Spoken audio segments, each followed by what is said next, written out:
How you guys doing? My name is Jason DeSio. I'm a senior at the University of Delaware. I'm graduating in about 2 weeks in the class of 2021. I decided to do my project on Lewis Howard Latimer. I was inspired by another group's fairy tale. They did a project revolving around him, and I found him as a very interesting figure. So I decided that I wanted to do him for my final project. Lewis Latimer, he essentially patented the light bulb and he developed a carbon filament process that helped make the light bulb what it is today. He's the definition of obscure yet phenomenal because when you think of the light bulb, you think of Thomas Edison or various other names. But in reality, Lewis Latimer's contributions truly impacted the ingenuity and the level of advancement that the light bulb has in our current world. So, in this video presentation, I will be diving into Lewis Latimer's life a little bit more. I'll introduce you guys to his early childhood years, all the way up until his death in Flushing, New York. And I'll speak more about his impact and why he deserves to have more of a spotlight shined on him when it comes to. All right, so diving into his early life, Lewis Latimer, he was born September 4th, 1848 in Chelsea, Massachusetts.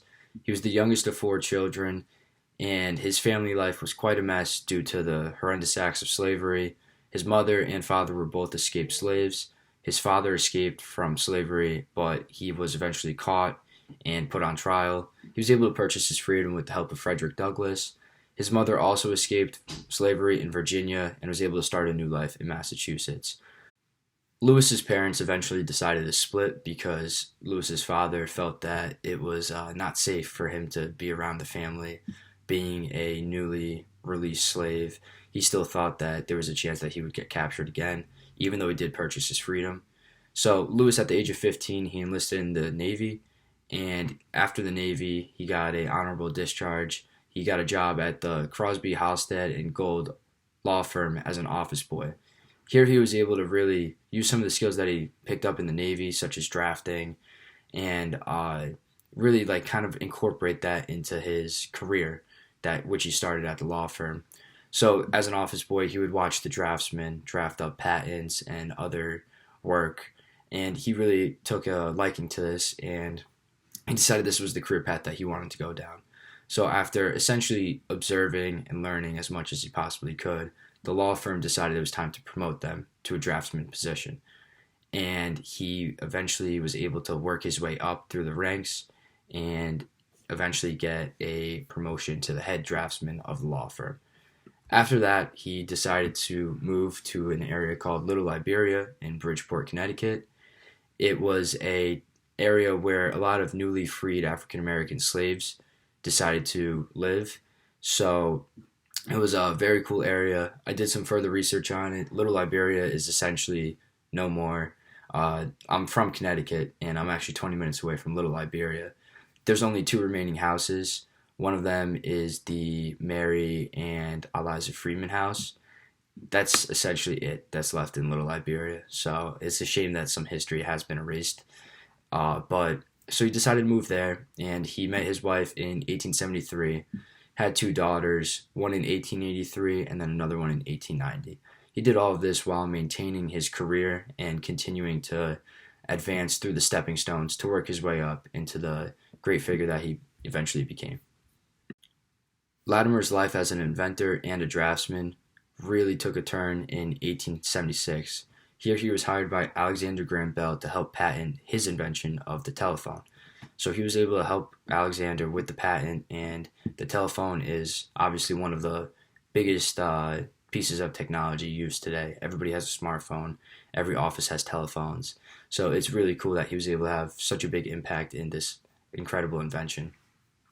Going further from that, he worked with the U.S. Electric Lighting Company, and here this is where he began inventing himself. So he was able to make the process of the carbon filaments in the light bulb, the original invention of the light bulb, last longer, which was used in the final patent across a multitude of different light bulbs.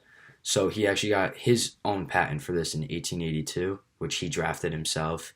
And like I said, it was a very pivotal part of the light bulb and really attributed to its success. So he also went to England. Hiram Maxwell was his boss at U.S. Electric Lighting Company. So he hired him to go to England to teach more about the light bulb, drafting, and really just he became an expert and extremely well respected within the lighting industry. So this respect led to many opportunities, such as working with Thomas Edison. And as many of you know, Thomas Edison is essentially the figure that comes to mind when you think of the light bulb and who invented it. Lewis Latimer played a significant role in helping Thomas Edison really get this light bulb out there. He helped Thomas Edison not only by putting the carbon filament invention that he made into his version of the light bulb, but also drafting the final patent, which is going to be shown on screen in 1 second. And for this, Edison was very appreciative. He actually invited him to join the Edison Pioneers in 1918. Lewis Latimer was the only person of color to join the Edison Pioneers.